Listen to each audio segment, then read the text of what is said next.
Hello मेरे प्यारे विद्यार्थियों, कैसे हैं आप लोग। होप आप सब बढ़िया होंगे बच्चों। मैं भी एकदम बढ़िया हूं।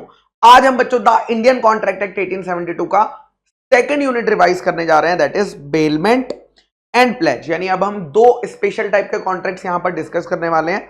तो सबसे पहले भैया हम डिस्कस करेंगे बेलमेंट। बेलमेंट होता क्या है भाई? सिंपल होता है। बेलमेंट का मतलब होता है जब एक पर्सन दूसरे पर्सन को गुड्स डिलीवर करता है किसी पर्पस के लिए, किसी पर्पस के लिए, और जब वो पर्पस कंप्लीट हो जाता है, दैट इज अकम्प्लिश हो जाता है, तो जिस पर्सन को हमने गुड्स दिए थे उसकी ये जिम्मेदारी बनती है कि वो सेम गुड्स रिटर्न कर दे या डिस्पोज ऑफ कर दे एक ही डायरेक्शन पर। यहां पर जो गुड्स देता है उसको बोलते हैं बेलर, और जिसको गुड्स दिए जाते हैं उसको बोलते हैं बेली।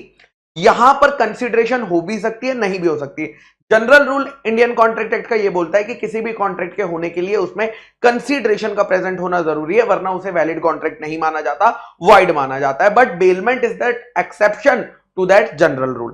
तो चलिए फटाफट स्टार्ट करते हैं। मैंने इंपॉर्टेंट कीवर्ड्स पहले हाईलाइट कर दिए हैं समरी नोट्स में। आइए, delivery of goods one person to another. ठीक है, एक पर्सन से अनदर को गुड्स की डिलीवरी होना जरूरी है अंडर ई कॉन्ट्रैक्ट। जहां पर पर्पस अगर कंप्लीट हो गया तो या तो उन गुड्स को रिटर्न कर दिया जाएगा या डिस्पोज कर दिया जाएगा as per the direction of the person delivering them, that is bailor. Bailor जो पर्सन डिलीवर करता है गुड्स, बेली जिसको डिलीवर करे जाते हैं उसको बोलते हैं। कुछ एग्जांपल्स देख लेते हैं। एक है कार खराब हो गई थी तो कार रिपेयर को दे दी मैकेनिक को, बेलमेंट। कपड़ा टेलर को सिलने के लिए, शर्ट सिलने के लिए दे दिया, बेलमेंट। दोस्त को अपनी गुड्स दे दिया, अपना मोबाइल दे दिया, कुछ भी दिया फॉर हिज ओन यूज और कोई पैसा चार्ज नहीं किया, कॉन्ट्रैक्ट ऑफ बेलमेंट। कैरियर को कोई सामान एक जगह से दूसरी जगह ले जाने भेजा, बेलमेंट। Okay sir. नेक्स्ट आता है बेलमेंट के कॉन्ट्रैक्ट में क्या क्या असेंशियल होते हैं। तो सबसे पहले मेरे बच्चा कॉन्ट्रैक्ट होना चाहिए। कॉन्ट्रैक्ट एक्सप्रेस भी हो सकता है, इंप्लाइड भी हो सकता है। यानी एक्सप्रेस मतलब वर्ड्स वगैरह की बात यहां कर रहे हैं, और इंप्लाइड भी हो सकता है। No consideration is necessary, no consideration is necessary. यहां पर कंसीडरेशन होना मैंडेटरी नहीं है, बिना कंसीडरेशन के भी कॉन्ट्रैक्ट वैलिड माना जाएगा बेलमेंट का। Okay sir. गुड्स की डिलीवरी होना जरूरी है।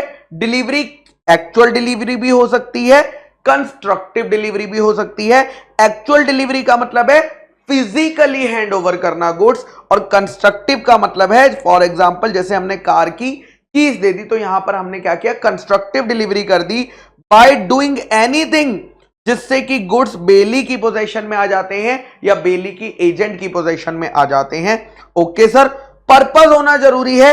किसी पर्पस के लिए आप गुड्स देते हैं, किसी पर्पस के लिए। पर्पस एक्सप्रेस पर्पस भी हो सकता है, इंप्लाइड पर्पस भी हो सकता है।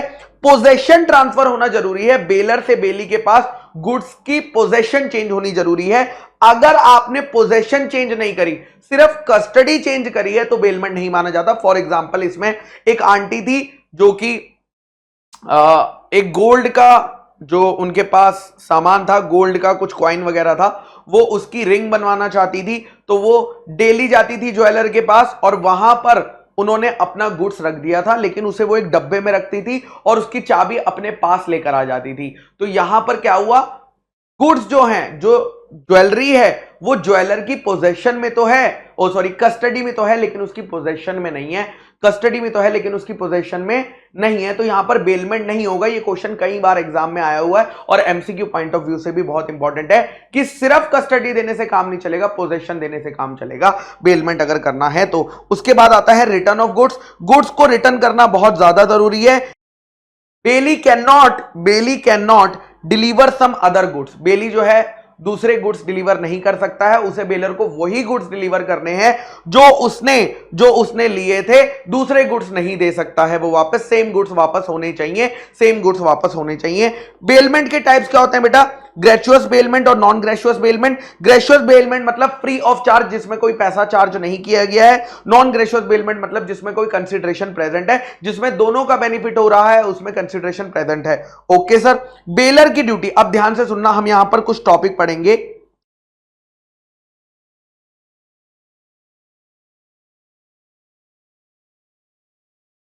बेलर से रिलेटेड कुछ टॉपिक पढ़ेंगे,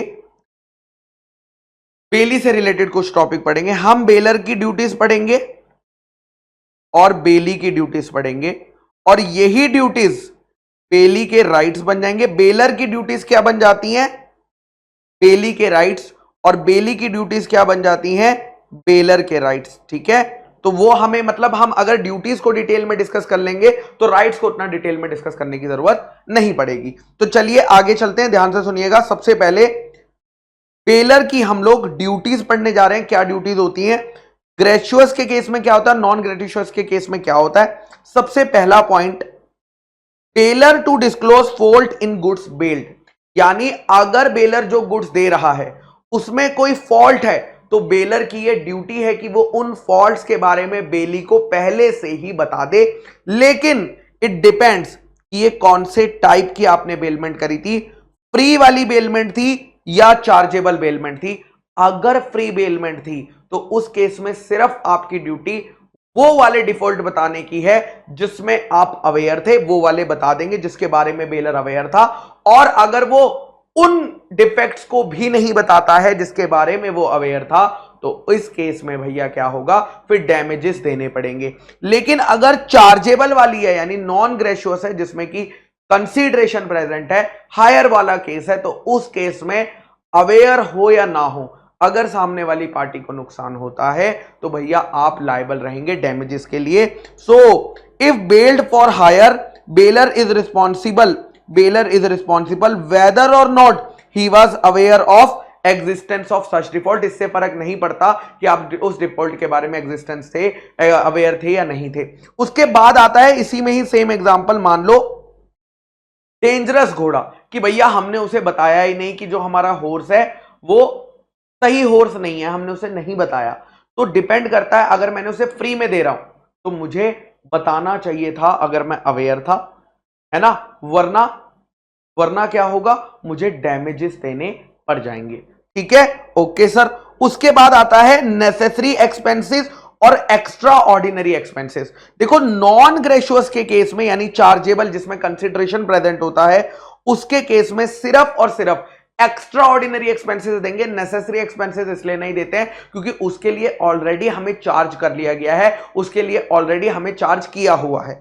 बट यहां पर जब फ्री वाली होती है तो उस केस में क्योंकि फ्री ऑफ कॉस्ट वाली है, तो अगर सामने वाला बेली कोई खर्चा करता है, दैट इज कोई नेसेसरी एक्सपेंसेस करता है या कोई एक्स्ट्रा ऑर्डिनरी एक्सपेंस करता है, तो हम दोनों उसको रिइंबर्स करते हैं, दोनों की भरपाई बेलर जो है बेली को करेगा। नेक्स्ट है, क्या बेलमेंट का टाइम पीरियड कंप्लीट होने से पहले उसे कैंसिल किया जा सकता है, जिसको बोलते हैं प्री मैच्योर टर्मिनेशन। जिसको क्या बोलते हैं मेरे बच्चा? Pre mature termination. तो अगर ग्रेशियस वाली है तो उस केस में बिल्कुल कर सकते हो प्री मैच्योर टर्मिनेशन, और कंपनसेट करना पड़ेगा जो भी नुकसान या डैमेज होगा बेली को। लेकिन उसमें से एक चीज माइनस कर देना, total loss to bailee minus the benefit he has received, जो बेनिफिट उसे मिले हैं, और जो नेट अमाउंट आएगा ना, सिर्फ उसी अमाउंट का क्या दिया जाएगा, बेलर बेली को पैसा देगा। लेकिन अगर नॉन ग्रेशियस है यानी कंसीडरेशन थी उसमें, तो उस केस में it depend on the terms on the bailment, कि बेलमेंट की टर्म्स एंड कंडीशंस में क्या लिखा हुआ है। नेक्स्ट आता है इंडेमनीफाई फॉर एनी लॉस, यानी अगर बेलर ने बेली को कोई गुड्स दिए जबकि बेलर के पास राइट ही नहीं था उन गुड्स को बेली को देने का, या बेलर के पास राइट ही नहीं था उन्हें वापस लेने का, और इस वजह से बेली को कोई नुकसान हो जाता है, तो बेली उस नुकसान की भरपाई लीगली बेलर से ले सकता है। सो बेलर को इंडेमनीफाई करना पड़ेगा कोई भी लॉस जो बेली को हुआ है, बिकॉज बेलर के पास राइट ही नहीं था बेलमेंट करने का, या बेलर के पास राइट नहीं था गुड्स को वापस लेने का, उसकी वजह से जो भी नुकसान होगा वो बेलर बेली को भरपाई करेगा।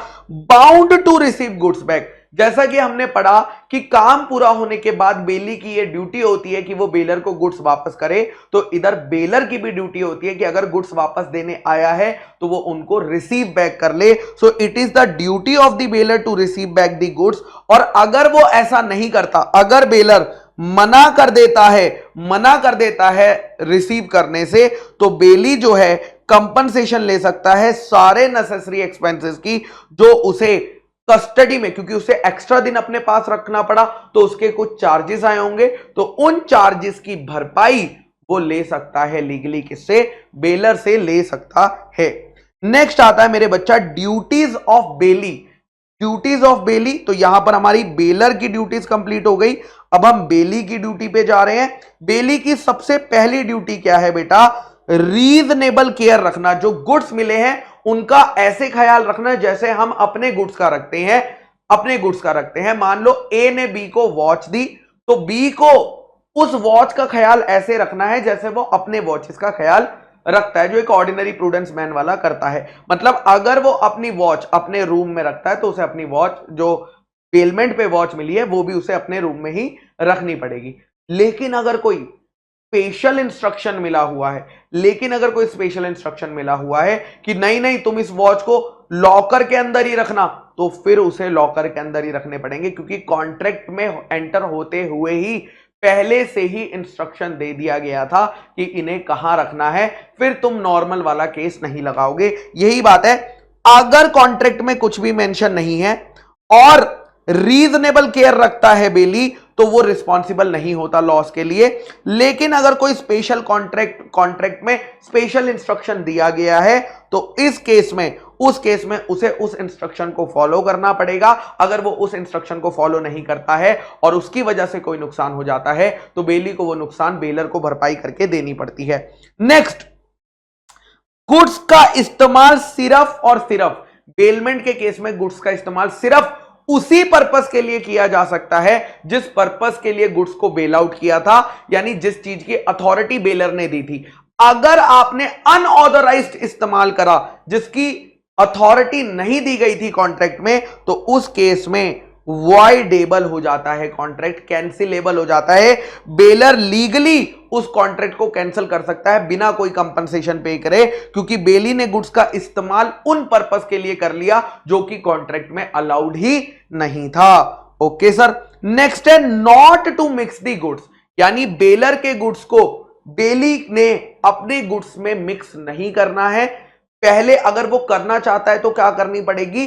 कंसेंट लेनी पड़ेगी, किसकी? बेलर की। तो अगर आप बेलर की कंसेंट लेकर कर रहे हो तो कोई दिक्कत नहीं है, लेकिन जब आप रिटर्न करोगे तो प्रोपोर्शनेट रिटर्न कर देना, प्रोपोर्शनेट रिटर्न कर देना। लेकिन अगर बिना बेलर की कंसेंट के मिस कर दिए तो यहां पर दिक्कत आएगी। फिर हमें यह चेक करना पड़ता है सेपरेबल है या नॉन सेपरेबल है।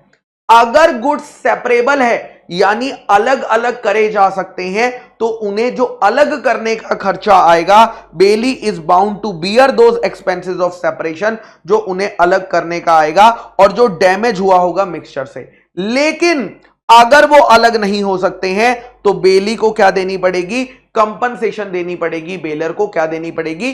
कंपनसेशन देनी पड़ेगी। नेक्स्ट है रिटर्न दी गुड्स।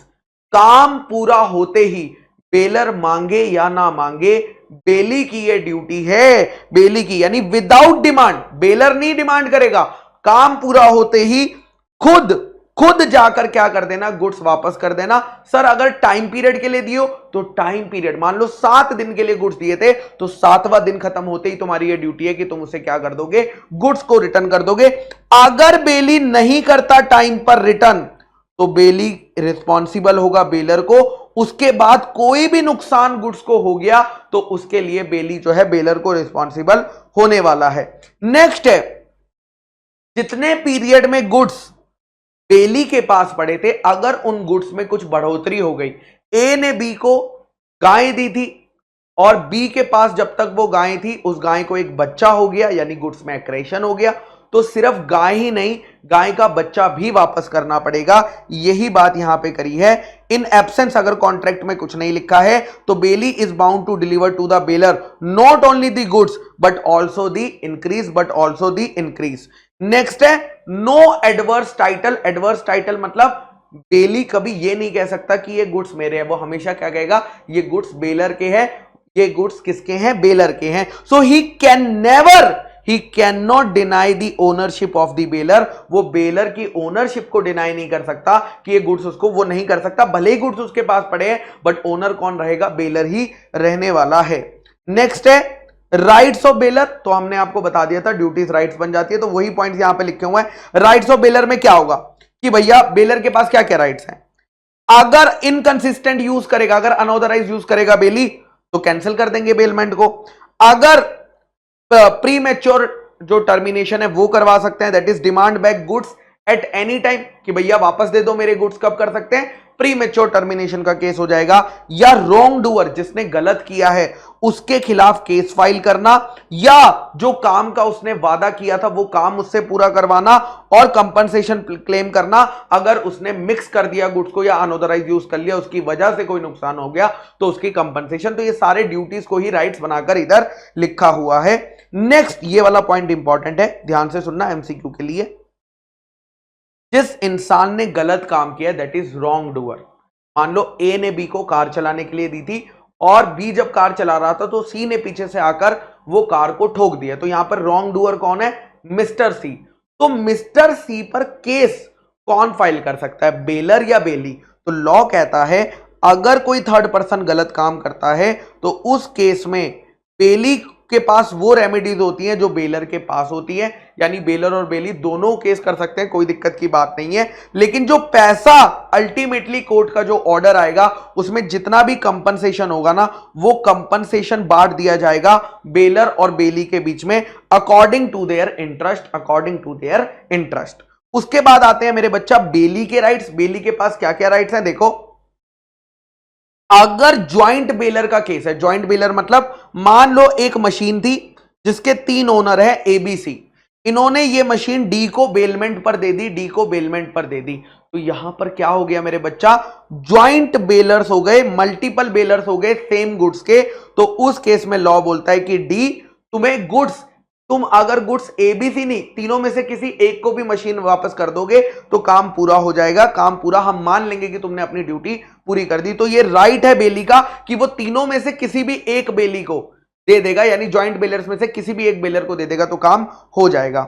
नेक्स्ट आता है indemnity in case of bailor's defective title. अगर बेलर ने जो गुड्स बेली को दिए थे, बेलर के पास राइट ही नहीं था उन्हें देने का और इसकी वजह से बेली को कोई नुकसान हो जाता है, तो उस केस में वो उस नुकसान का क्या कर सकता है, जो लॉस हुआ है वो किससे ले सकता है, बेलर से रिकवर कर सकता है। नेक्स्ट, अगर खराब गुड्स दे दिए, खराब गुड्स दे दिए तो कंपनसेशन क्लेम करी जा सकती है, खराब गुड्स दे दिए तो कंपनसेशन क्लेम करी जा सकती है। ये बात हमने अवेयर नॉट अवेयर वाली ऊपर पहले ही पढ़ ली थी। उसके बाद है नेसेसरी खर्चा। नेसेसरी एक्सपेंसेस किस में मिलेंगे बेटा, देखो अगर ग्रेशियस बेलमेंट है तो नेसेसरी और एक्स्ट्रा ऑर्डिनरी दोनों मिलेंगे, बट अगर नॉन ग्रेशियस है तो सिर्फ कौन से मिलेंगे, सिर्फ और सिर्फ नेसेसरी। नेसेसरी वहां पर नहीं मिलते, फिर एक्स्ट्रा ऑर्डिनरी मिलते हैं। ग्रेशियस बेलमेंट है तो क्या मिलेगा, नेसेसरी भी मिलेगा, एक्स्ट्रा ऑर्डिनरी भी मिलेगा, बट अगर नॉन ग्रेशियस है तो नेसेसरी नहीं मिलता है, सिर्फ और सिर्फ क्या मिलता है, एक्स्ट्रा ऑर्डिनरी एक्सपेंसेस मिलते हैं, बिकॉज नेसेसरी का वो पैसा ऑलरेडी चार्ज कर चुका है, ऑलरेडी चार्ज कर चुका है। उसके बाद आता है right to apply to court. अगर गुड्स किसको बिलोंग करते हैं, ये बेली किसको ये गुड्स रिटर्न करेगा, इस पर डिस्प्यूट आ जाता है, तो बेली कोर्ट के पास जा सकता है और कहता है हे कोर्ट, तुम मुझे बता दो कि इनमें से असली ओनर कौन है, मैं गुड्स उसको वापस कर दूंगा। ये कौन से केस में, एक एग्जांपल दिया हुआ है यहां पर देखो, रेंट पर टीवी लिया था, डीलर ने टीवी रेंट पर दिया, ठीक है, मिस्टर है ना, मिस्टर मान लो मिस्टर वाई को दिया था, ठीक है, मिस्टर वाई को टीवी रेंट पर दिया डीलर ने। मिस्टर एक्स जो कि उसका पड़ोसी था, जब उसने देखा कि मिस्टर वाई के घर जो टीवी लगा हुआ है वो उसका है, तो उसने कहा अरे ये तो मेरा टीवी है जो मैंने डीलर को रिपेयरिंग के लिए दिया था। तो इस केस में क्या होगा, मिस्टर वाई क्या करेगा, अब वो कह रहा है गुड्स तो मैंने डीलर से लिए हैं लेकिन मेरा पड़ोसी कह रहा है टीवी उसका है, अब ये किसको वापस करूं, इसको वापस करूं कि डीलर को वापस करूं। तो bailee can apply to the court, वो कोर्ट में जाकर अप्लाई करेगा और कहेगा जज साहब मुझे बता दो इन दोनों में से किसको देना है। Okay sir. नेक्स्ट है मेरे बच्चा termination of contract of bailment. Termination of contract of bailment, bailment का अगर कॉन्ट्रैक्ट खत्म करना है तो क्या हो सकता है, सबसे पहला अगर पीरियड खत्म हो गया, मान लो 7 दिन के लिए दिया था, 7 दिन खत्म हो गए, बेलमेंट खत्म हो गई, या पर्पस, जिस पर्पस के लिए गुड्स दिए थे वो पर्पस कंप्लीट हो गए तो भी बेलमेंट कंप्लीट हो गई, टर्मिनेशन हो गया। नोटिस कई बारी हम पहले ही नोटिस देकर क्या कर सकते हैं कि भैया मैं अपने गुड्स वापस लेना चाहता हूं, तो नोटिस देके भी हम वापस कर सकते हैं। कई बार हम देखते हैं कि बेली जो है वो इनकंसिस्टेंट इस्तेमाल कर रहा है, तो वहां पर वॉइडेबल हो जाता है, तो हम उसे नोटिस देते हैं और कॉन्ट्रैक्ट को कैंसिल कर देते हैं। अगर डेथ हो जाती है, बेलर या बेली की डेथ हो जाती है, तो ग्रेशियस बेलमेंट के केस में ऑटोमेटिकली क्या होता है, बेलमेंट का कॉन्ट्रैक्ट खत्म हो जाता है। सब्जेक्ट मैटर का अगर डिस्ट्रक्शन हो जाता है कि अब उस मैटर को इस्तेमाल नहीं किया जा सकता बेलमेंट के पर्पस के लिए, तो भी भैया बेलमेंट खत्म हो जाती है, तो भी बेटा बेलमेंट जो है खत्म हो जाती है। नेक्स्ट टॉपिक आता है finder of the lost goods. Finder of the lost goods, ये सिंपल सा टॉपिक है।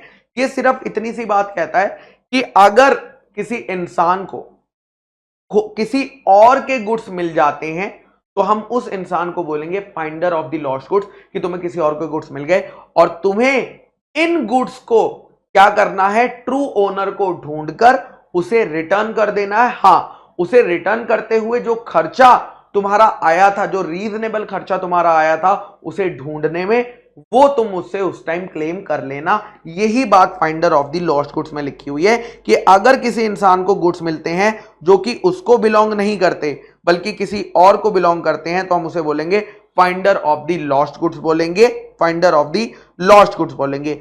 एंड ये ड्यूटी है finder of the lost goods की कि वो ट्रू ओनर को ढूंढे और गुड्स उसको वापस कर दे, लेकिन गुड्स वापस करते हुए वो रीजनेबल चार्जेस जो उसने खर्चा लगाया है वो उनको वापस ले सकता है। लेकिन क्या क्वेश्चन ये आता है, क्या फाइंडर केस फाइल कर सकता है ट्रू ओनर पे? तो लॉ कहता है the answer is no, finder of lost goods can not file case on the true owner. But क्या वो गुड्स को रिटेन कर सकता है? The answer is yes, finder of the goods can retain the goods. कह रहा मैं goods तब तक आपको वापस नहीं करूंगा जब तक आप मेरे लॉफुल चार्जेस नहीं दे देते हो, जब तक आप मेरे लॉफुल चार्जेस नहीं दे देते हो।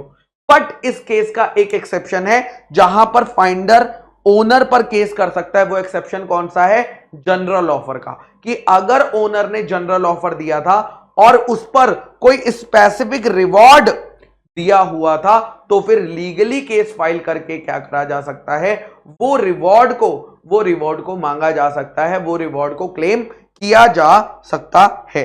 अच्छा, क्या हम गुड्स को बेच भी सकते हैं? क्या finder of the lost goods को बेच भी सकता है? तो वो कहते हैं यस, बेच सकता है। देखो जनरल रूल तो यही है कि नहीं, बट एक्सेप्शंस हैं।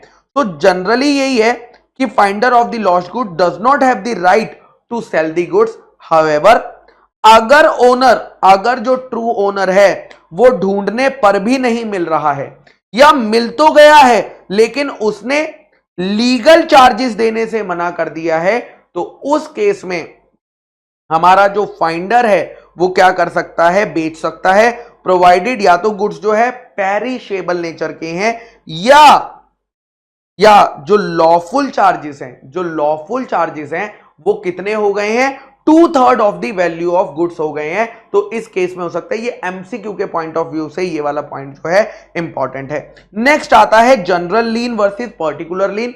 पर्टिकुलर लीन क्या होती है? पर्टिकुलर लीन मतलब देखो, अगर कॉन्ट्रैक्ट ऑफ बेलमेंट किसी स्पेसिफाइड पर्पस के लिए हुआ था, जैसे कोई सर्विस देने के लिए कि ए ने बी को कपड़ा दिया कि तुम इस कपड़े की शर्ट बना के दे दो, और वो उस पर लेबर और अपनी स्किल्स लगाकर क्या करने वाला था, काम करने वाला था, तो वो जो टेलर है वो गुड्स वापस देने से मना कर सकता है, यानी लीन लगा सकता है कि जब तक तुम मुझे तुम्हारी शर्ट सिलने का पैसा नहीं दोगे तब तक मैं तुम्हें शर्ट वापस नहीं करूंगा। So he has right to retain such goods until he receives due remuneration from such services. जब तक उस सर्विसेज की रिम्यूनरेशन ना मिल जाए तब तक मैं दे सकता हूं, ठीक है, तब तक मैं दे सकता हूं। जब तक गुड्स मेरे पास पड़े हैं, यानी टेलर के पास जब तक शर्ट पड़ी है, बेली तब तक केस फाइल नहीं कर सकता बेलर पे। हां, लेकिन अगर उसने शर्ट वापस कर दी है, अगर उसने बेली ने रिटर्न कर दिए हैं गुड्स बिना पैसे लिए, तो उस केस में उसके पास right to sue the bailor है, तब वो फिर बेलर पर केस कर सकता है, क्योंकि अब वो लीन लगाने लायक नहीं रहा। नेक्स्ट आता है पर्टिकुलर लीन कब लॉस्ट हो जाती है? जब बेली अपना काम टाइम पर नहीं करता। तो अगर ए ने बी यानी टेलर को बोला था कि शर्ट एक हफ्ते में बन जानी चाहिए और उसने कहा था हाँ हाँ एक हफ्ते में बन जानी चाहिए, बट उसने शर्ट बनाने में एक हफ्ते से ज्यादा 10 दिन लगा दिए, 15 दिन लगा दिए, तो bailee does not complete the work within the time agreed, then he lost the right of particular lien. और बेली के पास no right to sell goods, sell such goods, bailee के पास नो राइट टू सेल, और bailee के पास जो है क्या है, no right to sell such goods. Normally उसके पास सेल करने का जो होता है, उन गुड्स को सेल करके पैसा रिकवर करने का राइट नहीं होता है, बट हाँ पर्टिकुलर लीन का होता है। हाँ वो केस कर सकता है अगर पर्टिकुलर लीन खो चुकी है तो। ओके सर, नेक्स्ट आता है जनरल लीन। जनरल लीन कुछ स्पेसिफिक लोगों को मिलती है, जैसे कि बैंकर्स, फैक्टर्स, वार फिंगर्स, हाई कोर्ट के अटर्नीज और पॉलिसी ब्रोकर्स को मिलती है अगर कॉन्ट्रैक्ट में कुछ नहीं लिखा है। और जनरल लीन का क्या मतलब होता है कि वो आपको जनरल बैलेंस ऑफ अकाउंट की सिक्योरिटी पे मिलती है, यानी अगर सिक्योरिटी लोन 1 के लिए दी गई थी बट लोन 2 रिपे नहीं हुआ, तो सिक्योरिटी ऑफ लोन 1 को रोका जा सकता है, उस पर लीन लगाई जा सकती है जब तक लोन 2 ना रिपे हो जाए। इसी को हम बोलते हैं जनरल लीन। इस केस में क्या होता है, देखो ये लोग तो लगा सकते हैं, बट अगर किसी और इंसान को लगानी है तो उसे एक्सप्रेस कॉन्ट्रैक्ट डालना पड़ेगा, उसको एक्सप्रेसली मेंशन करना पड़ेगा। ओके सर, चलिए डिफरेंस कर लेते हैं जनरल लीन वर्सेस पर्टिकुलर लीन में क्या फर्क होता है। देखो जनरल लीन आपको सेक्शन 171 में दिया गया है, पर्टिकुलर लीन आपको सेक्शन 170 में दिया गया है। ओके सर, नाउ इसमें आपको मिलता है right to keep possession of goods. आप कब तक गुड्स अपने पास रख सकते हो, जब तक आपका general balance of account clear नहीं हो जाता। लेकिन पर्टिकुलर लीन में आप कब तक गुड्स अपने पास रख सकते हो, जब तक कि अमाउंट रीपे नहीं हो जाता, जब तक कि उस सर्विस जो आपने उन गुड्स पे दी थी वो पूरी ना हो जाए। It is not automatic, general lien is not automatic but particular lien is automatic without involvement. General lien को लगाने के लिए स्किल्स और लेबर का काम होना जरूरी नहीं है, लेकिन पर्टिकुलर लीन सिर्फ तभी लगाई जा सकती है जब गुड्स पर क्या लगा हो, जब गुड्स पर कोई लेबर या स्किल का काम हुआ हो और उस लेबर या स्किल के काम होने की वजह से गुड्स की वैल्यू में बढ़ोतरी हुई हो, गुड्स की वैल्यू में इंक्रीज हुआ हो। इसे कौन लगा सकता है, बैंकर, फैक्टर्स, वार फिंगर्स लगा सकते हैं। और पर्टिकुलर लीन को कौन लगा सकता है, bailee, finder of lost goods, pledge, unpaid seller, agent, partner etcetera वगैरह लगा सकते हैं।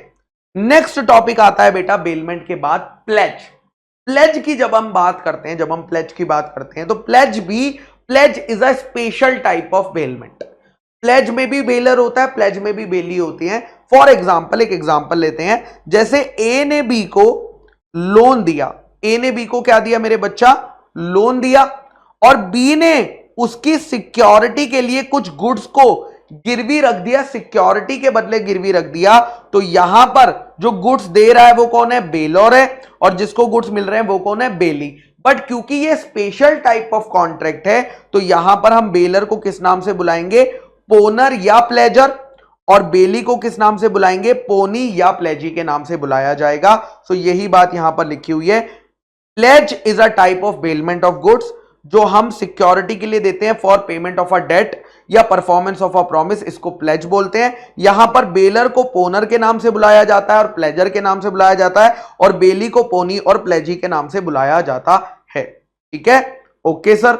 नेक्स्ट आता है मेरे बच्चा essentials of a contract of pledge. एक प्लेज के कॉन्ट्रैक्ट में क्या क्या चीजें जरूरी है, देखो क्योंकि वो एक तरह का बेलमेंट है, तो बेलमेंट के कॉन्ट्रैक्ट में जो हमने असेंशियल्स पढ़े थे वो सारे असेंशियल्स मेरे बच्चा यहां भी आ जाएंगे। So all essentials of a valid bailment contract यहां पर प्रेजेंट होंगे। लेकिन उसके अलावा एक्स्ट्रा पॉइंट्स क्या देखने हैं आपको, that is bailment for security against payment. Bailment for security, यहां पर जब हम बेलमेंट करते हैं वो किसके लिए करते हैं, सिक्योरिटी, या तो पेमेंट की या परफॉर्मेंस ऑफ प्रॉमिस की। और यहां पर भी गुड्स की डिलीवरी होती है, वो तो बेलमेंट में भी होती है। गुड्स जो प्लेज करें वो एग्जिस्टेंस में होने चाहिए, और जो सब्जेक्ट मैटर है प्लेज का वो क्या होना चाहिए, गुड्स होना चाहिए, यानी इमूवेबल प्रॉपर्टी इसमें कवर नहीं होती। नेक्स्ट आता है pony.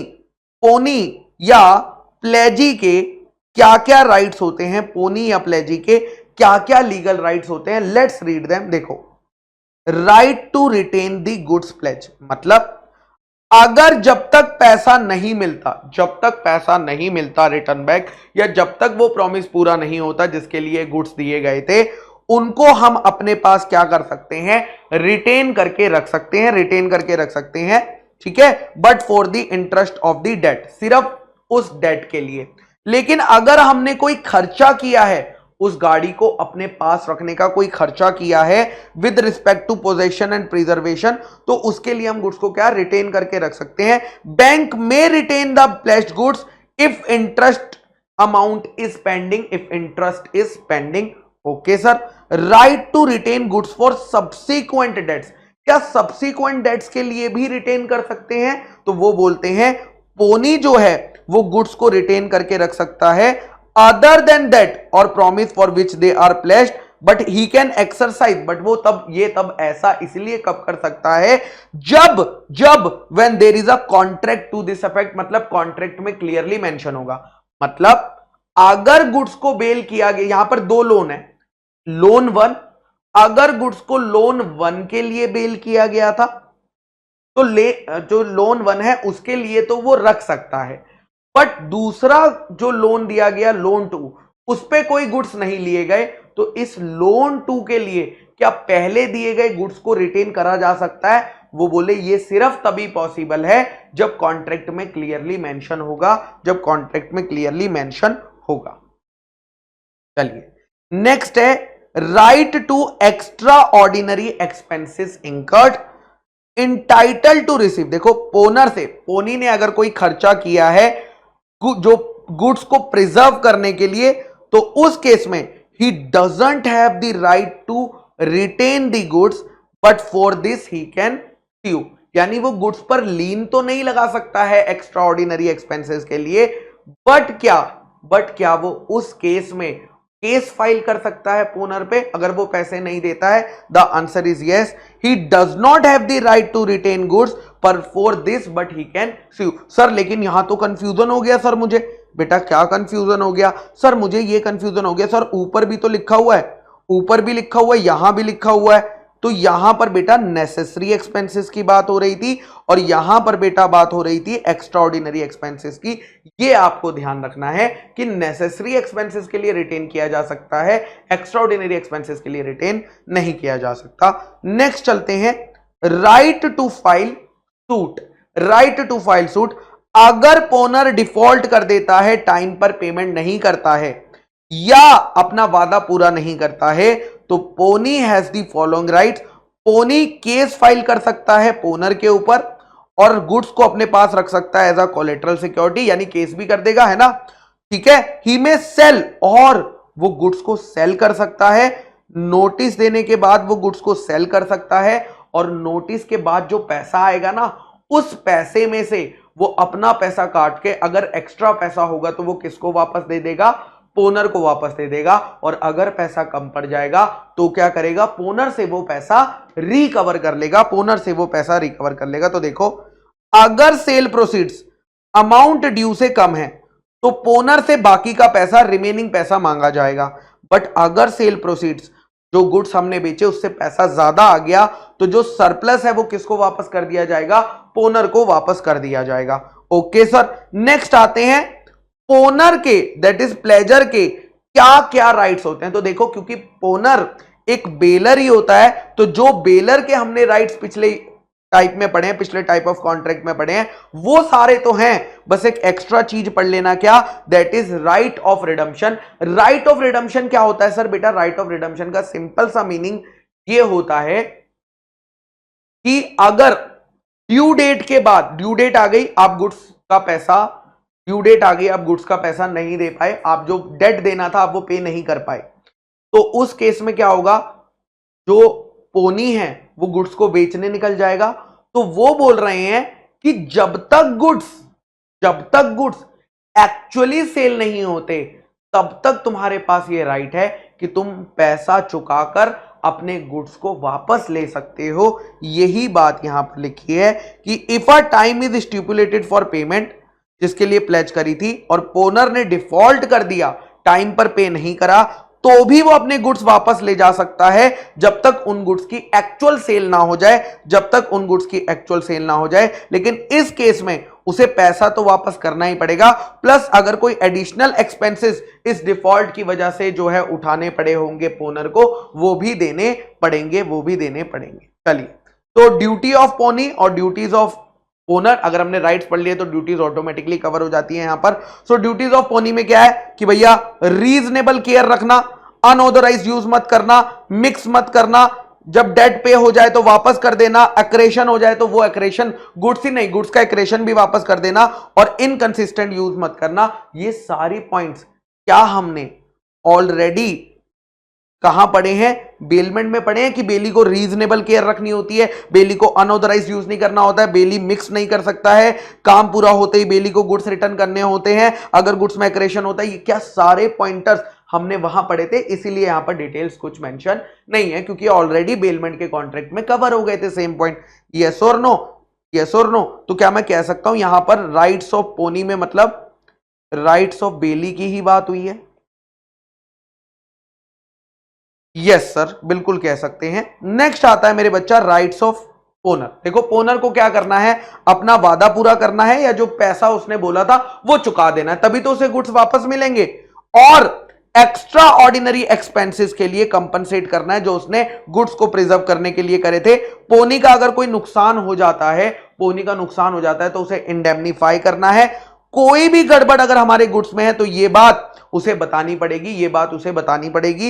And if pawnee sells the pledge goods and received shortfall, तो जो शॉर्टफॉल है टू पे दी डेफिसिट, यानी अगर गुड्स जो हैं, देखिएगा, अगर गुड्स जो हैं पोनी ने बेच दिए और अमाउंट कम पड़ गया, अमाउंट कम पड़ गया, 1 लाख रुपए का लोन था बट जो गुड्स बिके उससे 80,000 आया, तो 20,000 रुपए का जो अमाउंट है वो अभी भी लेंगे। किससे? किससे लेंगे? यस, वो हम लेंगे किससे मेरे बच्चा? पोनर को देना पड़ेगा। कौन लेगा? पोनी लेगा। Okay sir. नेक्स्ट है, सर क्या नॉन ओनर भी प्लेज कर सकते हैं? ओनर तो अपने गुड्स प्लेज कर सकता है, बट क्या ऐसा इंसान भी प्लेज कर सकता है जो कि नॉन ओनर हो और उस केस में वैलिड प्लेज माना जाए? तो लॉ ने कहा हाँ, हमने कुछ एक्सेप्शंस दिए हुए हैं। वो एक्सेप्शन क्या है? पहला एक्सेप्शन है मेरे बच्चा मर्केंटाइल एजेंट का। तो अगर आप मर्केंटाइल एजेंट हो और सामने आपके पास अथॉरिटी है तो कोई दिक्कत की बात नहीं, आप प्लेज कर सकते थे। बट अगर आपके पास ओनर ने अथॉरिटी नहीं दी फिर भी आपने प्लेज कर दिए, बट सामने वाले पर्सन ने गुड फेथ में प्लेज को एक्सेप्ट किया है, तो इस केस में ये वैलिड प्लेज माना जाएगा। नेक्स्ट आता है वॉइडेबल कॉन्ट्रैक्ट। वॉइडेबल कॉन्ट्रैक्ट में क्या हुआ कि ए के गुड्स थे, बी ने गन दिखाकर उससे गुड्स ले लिए, और गुड्स लेने के बाद किसको दिया? गुड्स लेने के बाद किसको दिया? सी को प्लेज कर दिया। तो यहां पर ये जो कॉन्ट्रैक्ट हुआ था ए और बी के बीच में, ये कौन सा था? वॉइडेबल कॉन्ट्रैक्ट था। उनने सी को प्लेज कर दिया, उसने सी को प्लेज कर दिया। तो वो जो सी है, अगर उसने गुड फेथ में लिए थे तो उस केस में भैया ये जो प्लेज है ये वैलिड माना जाएगा। लेकिन एक बात का ध्यान रखना, यहां पर ये प्लेज बी जो सी को कर रहा है, ये कब तक कर सकता है? जब तक ए कॉन्ट्रैक्ट को कैंसिल नहीं कर देता। यानी जब तक वॉइडेबल कॉन्ट्रैक्ट कैंसिल नहीं हो जाता है एग्रीव्ड पार्टी के द्वारा, तब तक बी के पास प्लेज करना है। लेकिन सामने वाली पार्टी ने कैसे लेना होना चाहिए? इनोसेंटली लेना होना चाहिए, गुड फेथ में लेना होना चाहिए। यानी उसे नहीं पता होना चाहिए कि बी ने ये गुड्स गलत तरीके से ए से लिए थे। नेक्स्ट आता है लिमिटेड इंटरेस्ट। लिमिटेड इंटरेस्ट में देखते हैं, ये बहुत ही प्यारा पॉइंट है। यहां पे एग्जांपल देखिएगा, एक्स रास्ते से जा रहा था, उसे एक खराब पड़ा हुआ फोन रास्ते में मिला, उसने उस फोन को उठाया, रिपेयर करा लिया 5,000 रुपए में, और उसने इस फोन को फिर किसी को प्लेज कर दिया 10,000 रुपए में, 10,000 रुपए का लोन ले लिया। इस केस में गुड्स किसके होंगे? ट्रू ओनर के, जिसका फोन खोया था। तो यहां पर ट्रू ओनर अपना फोन जो है वापस तो ले जा सकता है, लेकिन उसे क्या पे करने पड़ेंगे? 5,000 रुपए पे करने पड़ेंगे, तभी वो अपने गुड्स जो है वापस ले जा सकता है। नेक्स्ट है प्लेज बाय अ को ओनर। को ओनर मतलब अगर एक गुड्स के मल्टीपल ओनर्स हैं और वो गुड्स किसी को ओनर की पोजीशन में पड़े थे और वो बाकी को ओनर से बिना पूछे गुड्स को प्लेज कर देता और सामने वाली पार्टी गुड फेथ में ले लेती है, तो उस केस में भी क्या होगा? वैलिड प्लेज माना जाएगा। और नेक्स्ट है प्लेज बाय सेलर और बायर इन पोजीशन। अगर सेलर ने ऑलरेडी बायर को गुड्स बेच दिए हैं, ओनरशिप ट्रांसफर हो चुकी है, बट गुड्स अभी भी सेलर की दुकान पर पड़े हैं, तो सेलर उन्हें प्लेज कर देता है वैलिड प्लेज। या ऐसा हुआ कि सेलर ने बायर को कुछ गुड्स दिए थे जिसकी ओनरशिप ट्रांसफर नहीं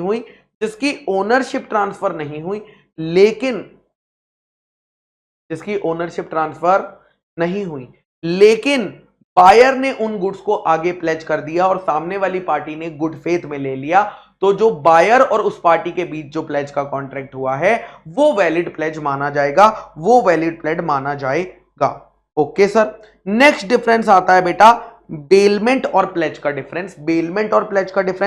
बेलमेंट का पहले तो मीनिंग बता देना, क्या मीनिंग होता है। यहां पे गुड्स किसी स्पेसिफिक पर्पस के लिए ट्रांसफर होते हैं और प्लेज में वो पर्पस क्लियर होता है, security for repayment of debt या परफॉर्मेंस ऑफ प्रॉमिस के लिए होते हैं। पार्टीज यहां पर बेलर और बेली होती है, यहां पर पोनी और पोनर होते हैं। पर्पस की बात करें तो किसी भी पर्पस के लिए बेलमेंट हो सकता है, बट यहां पर डेट सिर्फ दो ही पर्पस है, या तो डेट की सिक्योरिटी या परफॉर्मेंस ऑफ प्रॉमिस की बात है ना, ठीक है। राइट टू सेल गुड्स, तो बेलमेंट के केस में no right to sell goods. Bailment के केस में गुड्स को हम सेल नहीं कर सकते हैं, है ना, हम सिर्फ स्यू कर सकते हैं बट सेल नहीं कर सकते। हम बेली जो है बेलर को स्यू तो कर सकता है लेकिन सेल नहीं कर सकता। लेकिन पोनी के पास ये स्पेशल राइट है कि अगर पैसे नहीं मिलते तो वो गुड्स को सेल भी कर सकता है, नेक्स्ट है राइट टू यूज गुड्स, यहां पर ओनली फॉर पर्पस स्पेसिफाइड, यानी बेलमेंट जिस पर्पस के लिए गुड्स आपको दिए गए थे उस पर्पस के लिए आप यूज कर सकते हो, बट इस केस में प्लेज गुड्स का इस्तेमाल नहीं हो सकता क्योंकि हमने आपको सिक्योरिटी के तौर पे दिए हैं, आपको इस्तेमाल करने के लिए नहीं दिए हैं। आपको सिर्फ हमने गिरवी रखे कि आप इन्हें अपने पास रखो, अगर मैं आपका पैसा नहीं दे पाया तो तुम इन्हें बेच देना, बट आप इसका इस्तेमाल नहीं कर सकते हो, ठीक है। तो यहां पर मेरे बच्चा हमारा जो है यूनिट कंप्लीट होता है।